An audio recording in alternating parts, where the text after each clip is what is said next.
Hey guys, in this mission we're going to do a night attack with the T-72B3 and see some of its capabilities using the new Catherine fire control system and thermal suite placed upon it. Now, a couple things before we begin. First off, this is Platoon Recon. It comes with a base game. This is a slightly modified version of it. I've played this scenario a lot, so I'm very familiar with it, and I've tweaked it a little bit so that some of the random encountered enemy vehicles are guaranteed to appear.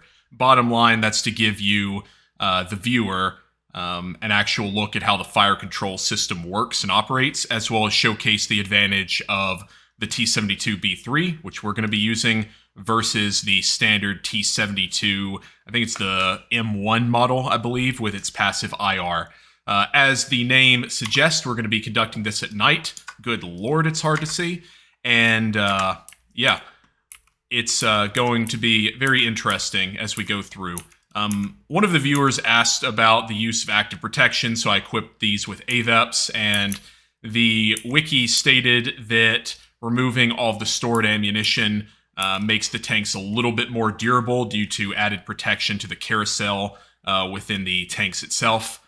I tested it with some loitering munitions earlier. I couldn't really tell a difference, but if they say it's there, then I'm sure it's there. It's probably more direct fire systems anyway. So, the name of the game here is pretty simple. We're going to drive forward. We're going to shoot everything in front of us that is an enemy, so basically everything. And we're going to get to the objective, and you guys will get to see this tank at work. And let's begin. Alright, so to begin, put on our passive IR. We're on an arid map. Got the rains coming down. I'm sure there's a joke there somewhere about a certain song by the band Toto and Blessing Rains. So when we're moving forward and while we're moving forward, as the commander, you can look through the thermal imager here.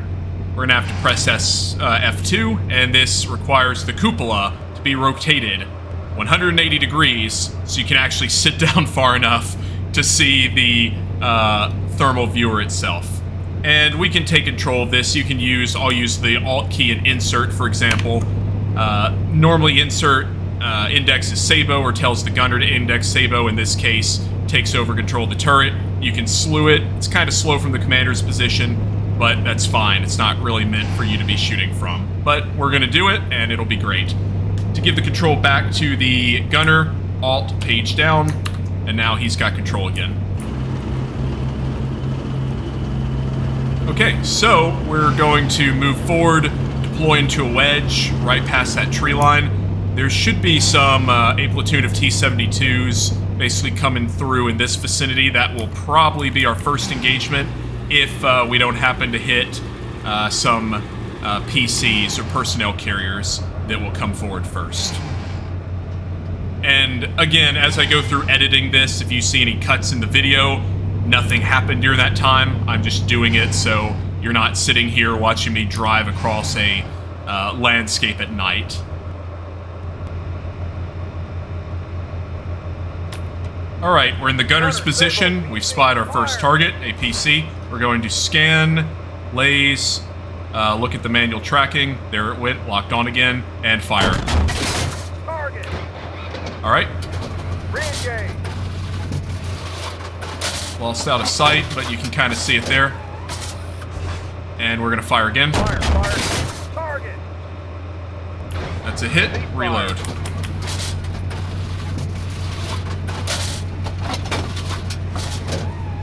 You can see there with the automatic tracking, it is pretty reliable as long as your, again, crosshairs are generally within the location.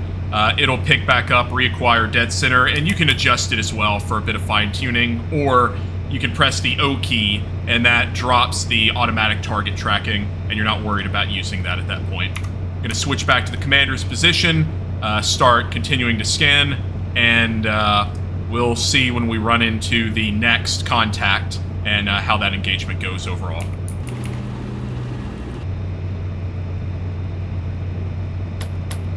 Alright, we've got some tanks coming up. We're going to deploy into a line formation and start engaging. Alright, just automatic target tracking. Okay, he's gone. Can't see him. Next target on the way. Can we do it? Let's go. Fire. There we go. Target. Again, not sure what that was about. Back up. Unfortunately, the T-72's slow reverse definitely plays into account here. But as you can see, these guys have really no idea where we are based on them using passive infrared sights compared to our thermals. So that is a huge advantage when it comes to engaging older targets. Target. We'll reload. Ceasefire. I think you can see just how dangerous, certainly, this new upgraded hardware on the T-72 can be. Both with the fire control system, which I would say is probably very optimistic with how reliable it is, but again, it's fairly impressive thus far. In addition to giving you the advantage of actually being able to fight at night against near-peer threats. Got another PC. Let's bound forward. All right, lock on, fire. Fire. Target. Ceasefire. And carousel's reloaded. One of the things to keep in mind with the T-72, just like the base models, whenever you shoot, press the button for the autoloader to operate, and then carry on from there. So what we're going to do now is go back to our pre-scheduled route, going through here, and yeah, we will continue our patrol at a slow rate of march at night and destroy enemy armored fighting vehicles as we see them moving forward. But yeah, you can obviously tell too, just with, even with the PVS-14 equivalents we're wearing, Contact. it's still pretty hard to... there we go. Got enemy tank right there. I think we're going to change our route for this. Wedge formation, close, yep. And one of the annoying things here, of course, is actually getting the commander's cupola into the correct position to be able to look through what the gunner's seeing on his thermal sight. Having to slew the turret, or excuse me, the cupola 180 degrees is, one, slow, and two, you now have lost the ability to designate other than actually overriding the commander itself. Continue to bound forward. Sorry, hit that key on accident. One of the new things with 4.3 is some updated damage models, so you can see the tank burning and on fire, even at night. Again, all blackened and looking very gnarly and destroyed.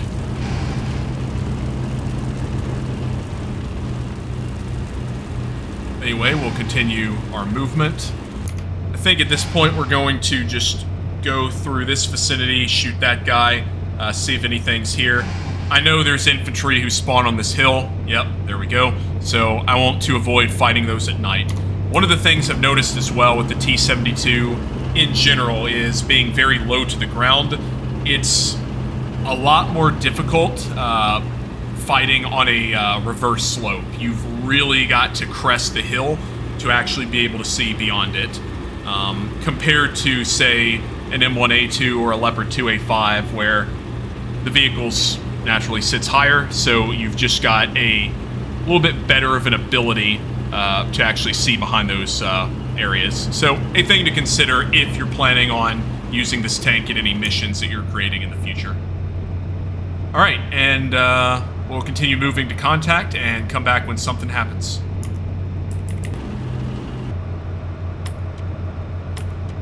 Okay, enemy tank spotted. Let's see if we can identify. That's a T-80. So we're going to lock on and fire. Fire. Identified. Hit. Reloading. We're going to bound forward, move into a line formation as a platoon, and action on. I'm currently in the commander's position. I was actually scanning as we move forward, so we're just going to remain here and fight from it.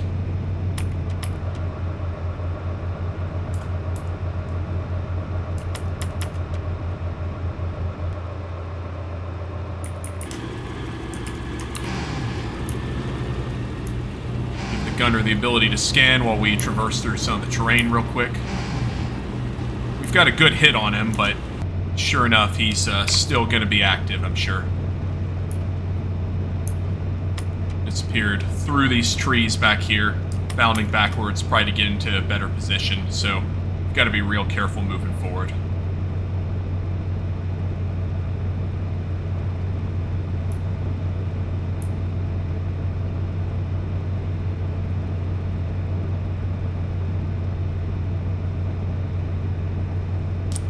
Give control back to the gunner. Pop out of the hatch.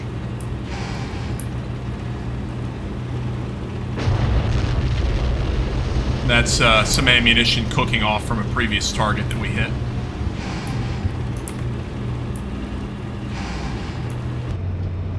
Okay, what have we got? What have we got? Nothing. Alright, this is where I mentioned fighting from a reverse slope is kind of tricky. This is definitely one of those situations. We're going to have to get right upon these guys to be able to see them.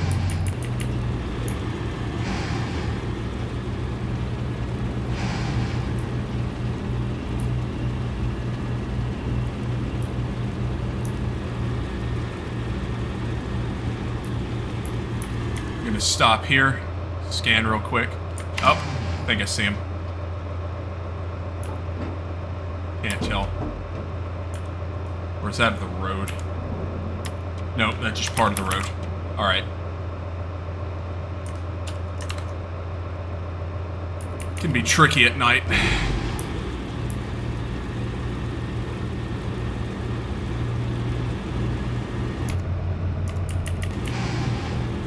And we're getting really close.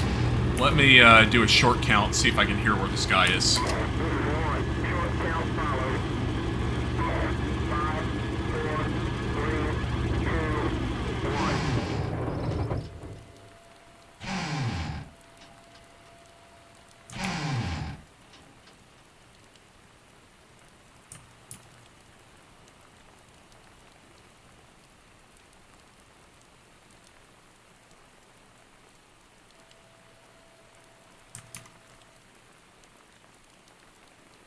Okay, I hear nothing other than rain, so we're going to continue forward. Turn back on. Short count follows. 5, 4, 3, 2, 1.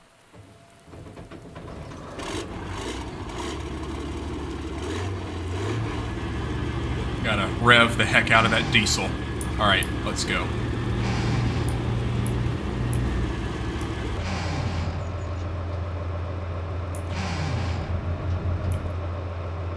At this point, we're just going to inch forward, see if we can see anything.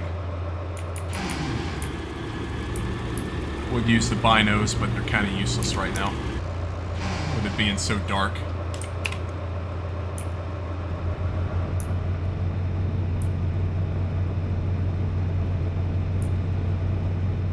Up.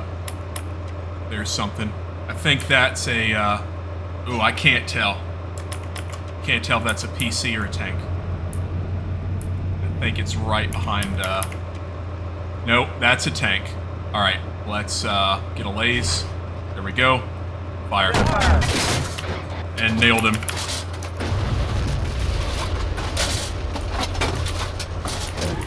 Back to scanning, and we're gonna bound forward real quick. I don't know if that was the tank that we're looking for, though.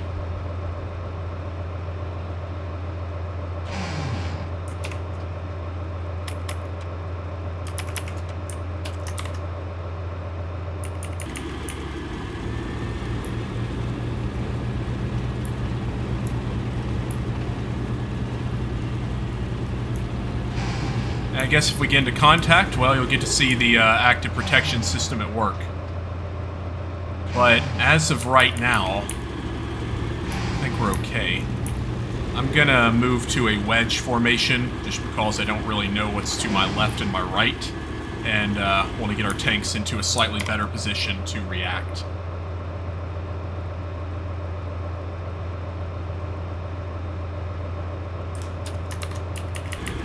Alright, let's bound forward.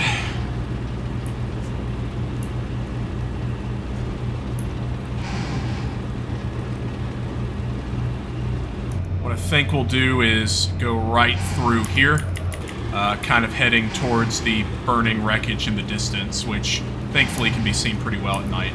Reverse right. Reverse right, see if we see anything.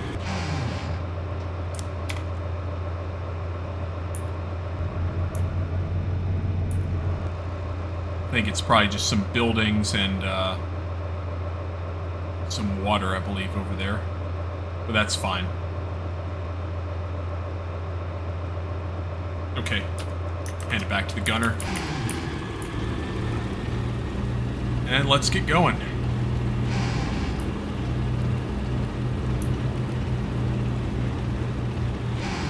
I'm going to activate our smoke generators. You can do that with Shift and Tab. Certain vehicles have that capability, the T-72 being one of them, so that can be kind of useful. One of the things to be mindful of, though, is that generating all this smoke does make the AI more likely to scan in your direction, so if you're trying to be sneaky, it may not be something that you want to do, but at this point, I mean, we've already, you know, shot at a couple of tanks and destroyed some vehicles, so the enemy knows we're here. They just don't necessarily know where we are, and may have a little bit of difficulty trying to acquire us. Maybe. If I get into these trees here.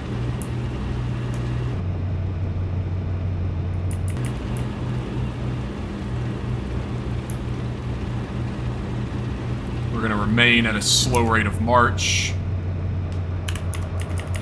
Delete the old waypoint so we're not heading back to it on accident. What I kind of want to do here is just get into this copse of trees and turn our engines off and see if we can hear anything.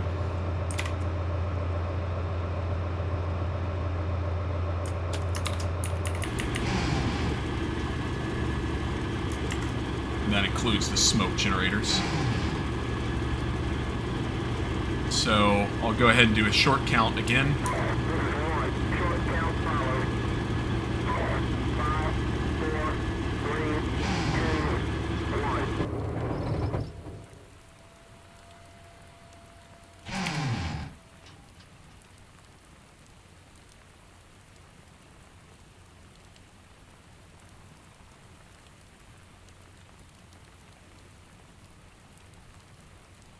It's hard to hear over the rain, but I feel like I'm hearing some vehicles moving. I can't really tell the direction. Alright, let's get back at it. Short count follows. 5, 4, 3, 2, 1.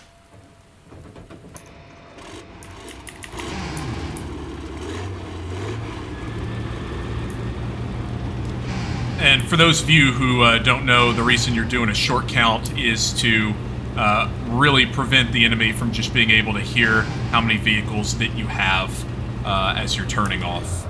So, you know, if you're turning off each engine, individually, then it's very easy for someone listening in to just be able to determine very quickly, oh, I heard 3 engines shut off, so there's at least a platoon moving forward. That's the logic behind that. Makes it harder to tell. It's all simultaneous. Alright, I'm gonna go in this direction, I think.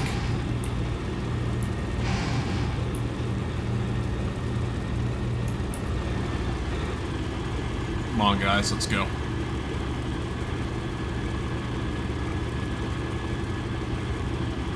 Once our wingmen move up to our position, I'm going to activate our smoke generator again. That way it's a little bit harder for enemy to get an actual accurate laze as we're traveling the short distance over this hill. I think we're going to do a sprint.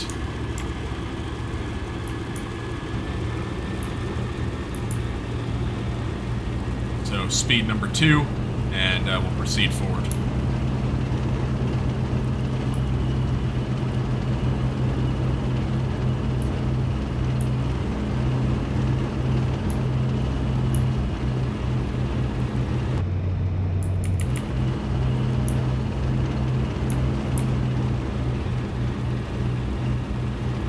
Got some nice billowing smoke right now. Move into position, scan real quick. Not seeing anything yet.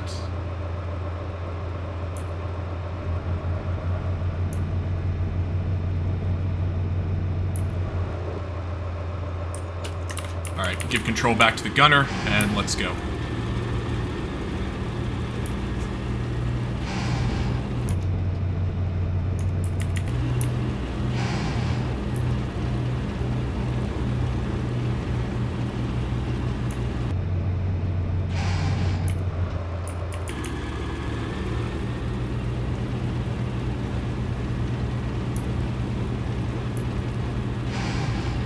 Convert left.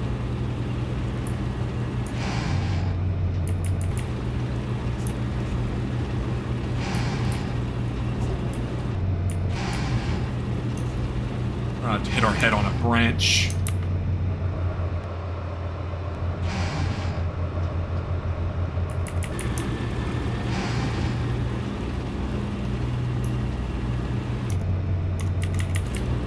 Oh, enemy truck. It's action on.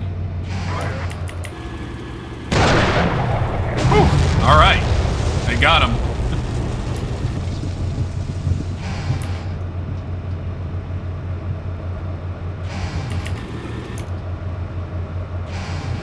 I think from here, we're going to proceed in this direction up to the objective. So I'll go ahead and put that in. Close interval in a wedge. And yeah, we're going to continue until we reach the actual objective.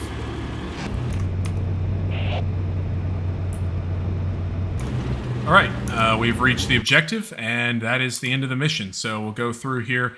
Okay, cool. Yep, killed a bunch of stuff. That's great. Major victory. Cool. Awesome. Whatever.